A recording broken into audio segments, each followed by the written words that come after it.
ইমামতি শিক্ষকতায় বেতন পড়ে 6। এই টাকাতে এক মানুষের পকেটে খরচ হয়। ইমামতি শিক্ষকতায় বেতন পড়ে 6। এই টাকাতে এক মানুষের পকেট খরচ হয়। মায়ের ওষুধ কিনতে আমার পকেট জুড়ে টান। বাসা ভাড়ার ক্যাচাল করি কেমনে সমাধান।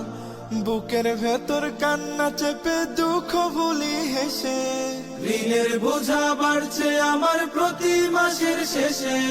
চলা ফেরায় লোক আমাকে ভাবে কি নবাব। আমার মিলে না হিসাব, আমার মিলে না হিসাব, মিলে না হিসাব, আমার মিলে না হিসাব, মিলে না হিসাব, আমার মিলে না হিসাব, মিলে না হিসাব, আমার মিলে না হিসাব।